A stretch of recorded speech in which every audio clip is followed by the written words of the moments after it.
College से निकलने के बाद काम धंधे के सिलसिले में मुझे एक दूसरे शहर जाना पड़ा। वहां पर मुझे एक बैंक अकाउंट खोलने की आवश्यकता पड़ी। हालांकि मेरे पास कॉलेज के समय का एक बैंक अकाउंट मौजूद था, लेकिन यह तब की बात थी जब बैंकों का पूरी तरह से डिजिटाइजेशन नहीं हुआ था।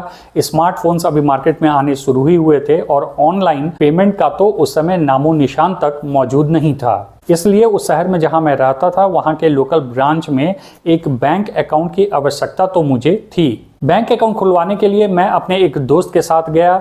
बैंक ने मुझे फॉर्म प्रोवाइड किया। मैंने फटाफट पर्सनल डिटेल्स उस फॉर्म पे भरने शुरू किए, लेकिन मेरा हाथ आकर रुका ईयरली इनकम वाले कॉलम पर। वहां पर मुझे अपना ईयरली इनकम डिस्क्लोज करना था। मैंने अपने दोस्त की तरफ देखा, उसे पूछा कि कितना लिखूं। उसने कहा कि कम से कम जो भी लिख सकता है वह इनकम यहाँ भर दे। मैंने वैसा ही किया। इसके बाद बैंकों में आने जाने के क्रम में और अपने परिचितों के साथ बात करने के दौरान मुझे यह पता चला कि यह लगभग सभी के साथ हुआ है। जब भी वह बैंक अकाउंट खुलवाने जाते थे तो ईयरली इनकम वाले कॉलम पर जरूर रुक जाते थे और या तो अपने किसी परिचित से इस बाबत पूछताछ करते थे या बैंक के स्टाफ से ही पूछ लिया करते थे, या फिर अपने हिसाब से जो कम से कम इनकम वहां पर शो किया जा सकता था वही इनकम वहां पर लोग भरा करते थे। मैं निश्चित यकीन के साथ कह सकता हूं कि आप में से भी जो लोग मेरा यह वीडियो देख रहे हैं, आप लोगों के साथ भी ऐसा कभी ना कभी जरूर हुआ होगा। बैंक खाता खोलते समय ईयरली इनकम पर आप जरूर 2 मिनट रुक गए होंगे। आपने सोचा होगा और फिर जो भी मिनिमम आंकड़ा आपके दिमाग में आया होगा आपने उसे बैंक के उस फॉर्म में भर दिया होगा। कुछ समय पहले तक तो यह बहुत बड़ी बात नहीं थी, लेकिन जैसे जैसे साइबर क्राइम बढ़ा, फाइनेंशियल फ्रॉड बढ़े, बैंक अकाउंट्स का बड़े पैमाने पर साइबर क्राइम के लिए, मनी म्यूलिंग के लिए इस्तेमाल किया जाने लगा, तो फिर बैंक भी इस बात के लिए मजबूर हो गए कि वह अपने सिस्टम को अपग्रेड करें और साथ ही ऐसे टेक्निक्स डेवलप करें जिससे कि किसी भी खाते में मनी म्यूलिंग को पकड़ा जा सके। जो भी टेक्निक्स या तरीका मनी म्यूलिंग को पकड़ने के लिए डेवलप किया गया, उसमें एक तरीका कस्टमर के प्रोफाइल में दिए गए ईयरली इनकम और उसके बैंक अकाउंट में हो रहे ट्रांजैक्शन को मैच कराना था। और अगर वह ट्रांजैक्शन मैच नहीं करता है या बहुत ही अनयूजुअल पैटर्न में मिसमैच कर जाता है तो फिर उस व्यक्ति के बैंक पर एक रेड फ्लैग सिस्टम जारी कर देता है और बैंक उस व्यक्ति का बैंक अकाउंट मनी म्यूलिंग के शक में फ्रीज कर देता है और उससे जवाब तलब करता है कि उसके बैंक खाते में जो भी पैसा आया है वह कहां से और क्यों आया है। अब इसको थोड़ा सा विस्तार से समझते हैं। जब आप बैंक अकाउंट खोल रहे हैं तो बैंक अकाउंट जैसा कि मैंने बताया आपको एक ईयरली इनकम लिखना होता है। आपने उसमें ईयरली इनकम लिख दिया 3 लाख रुपए और आपके बैंक अकाउंट पे 3 महीने में ही 50 लाख का ट्रांजैक्शन हो जाता है, तो सिस्टम इस बात को पकड़ लेता है कि जो आपने अपने प्रोफाइल में अपना इनकम दिखाया है और जो आपके बैंक अकाउंट में ट्रांजैक्शन हो रहा है वह किसी भी प्रकार से मैच नहीं कर रहा है और इस मिसमैच के कारण सिस्टम एक रेड फ्लैग जारी करता है।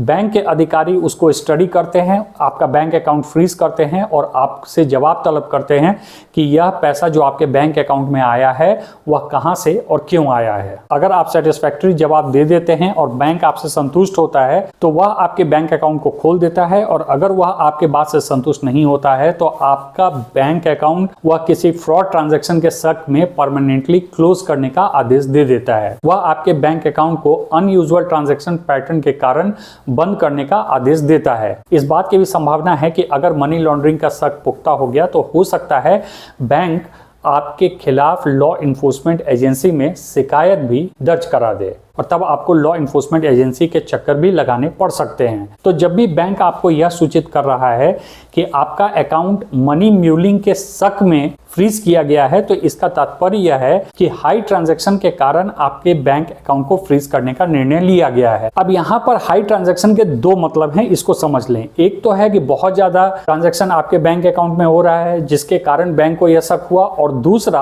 आपके प्रोफाइल में इनकम जो है वो कुछ और लिखा हुआ है और उस प्रोफाइल में इनकम के कंपैरिजन में जो आपके ट्रांजैक्शन हो रहे हैं वो कहीं ज्यादा हैं। मान लेते हैं कि एक स्टूडेंट का बैंक अकाउंट है और वह अपने ईयरली इनकम में लिखता है नील। अब प्रति माह उसके बैंक अकाउंट में 1 लाख का ट्रांजैक्शन होने लगे तो नेचुरली बैंक को इस बात का शक हो जाता है कि अगर यह छात्र है, इसका कोई इनकम नहीं है, तो 1 लाख रुपया प्रति माह किस प्रकार से इसके बैंक अकाउंट से ट्रांजैक्शन हो रहा है। यहाँ पर मनी म्यूलिंग का शक होता है और बैंक इस प्रकार से बैंक अकाउंट को फ्रीज कर देता है। तो यहाँ पर लाख रुपया कोई बहुत हाई ट्रांजैक्शन नहीं है, लेकिन चूंकि प्रोफाइल में नील दिखाया गया है ईयरली इनकम, तो फिर इस परिस्थिति में लाख रुपया जो है काफ़ी ज़्यादा हाई ट्रांजैक्शन माना जाएगा और इस कारण से बैंक आपके अकाउंट को मनी म्यूलिंग के शक में फ्रीज कर देता है। इसलिए आज के समय में इस बात की आवश्यकता है कि जब भी बैंक अकाउंट आप खोल रहे हैं तो अपने प्रोफाइल में जो डिटेल्स आप दे रहे हो वह बहुत ही सोच समझ के दो। खास करके अपना प्रोफेशन और जो ईयरली इनकम आप दिखा रहे हो उसे सोच समझकर भरना चाहिए, नहीं तो कम से कम इनकम दिखाने के चक्कर में कभी हो सकता है कि आपके बैंक अकाउंट में ज्यादा ट्रांजैक्शन हो और आपका बैंक अकाउंट मनी म्यूलिंग के शक में फ्रीज कर दिया जाए। जब भी बैंक आपके अकाउंट का री-केवाईसी कराता है तो उस समय आप अपने पर्सनल इंफॉर्मेशन को अपडेट भी कर सकते हैं। जैसे अगर आपका कोई स्टूडेंट अकाउंट था और अब आप कोई बिजनेस करने लगे, कोई नौकरी करने लगे, तो फिर री-केवाईसी के दौरान या बैंक से ऐसे भी मिलकर आप अपने प्रोफाइल को अपडेट करा सकते हैं। स्टूडेंट की जगह बिजनेसमैन या फिर एक नौकरी पेशा आदमी के रूप में आप उसे अपडेट कर सकते हैं।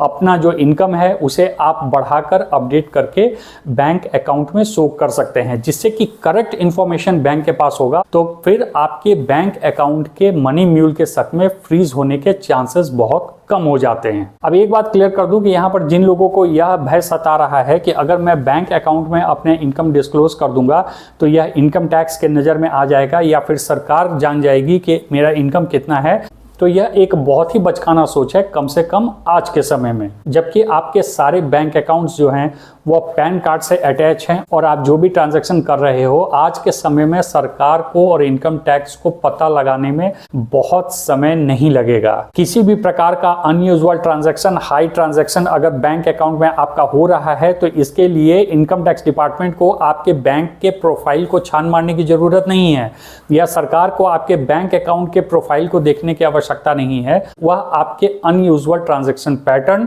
और आपके हाई ट्रांजैक्शन से भी आपको पकड़ सकता है कि आपका संभावित इनकम क्या हो रहा है। इसलिए इस बात को पूरी तरह से दिमाग से निकाल दें और बैंक अकाउंट में जो भी इंफॉर्मेशन आप भर रहे हो, चाहे वह ईयरली इनकम हो या कोई अदर इंफॉर्मेशन हो, गलत इंफॉर्मेशन देने से बचें और बैंक को सही सही इंफॉर्मेशन दें ताकि बाद में आपको किसी तरह की समस्या ना हो। नहीं तो इस प्रकार से मनी म्यूलिंग का तो शक होगा ही, बाद में इन्वेस्टिगेशन के दौरान अगर आपके बैंक प्रोफाइल में कोई और भी अदर डिटेल्स जो हैं वह गलत निकल जाते हैं, जो आपने गलत दिया होगा, तो फिर आप बहुत बड़ी मुसीबत में पड़ जाएंगे और जबरदस्त इंक्वायरी तक का सामना करना पड़ सकता है। इसलिए इस बात को पूरी तरह से ध्यान रखें, बैंक में जो भी डिटेल्स आप भर रहे हैं, पर्सनल डिटेल्स, उसे बिल्कुल सही भरें, इंक्लूडिंग योर ईयरली इनकम।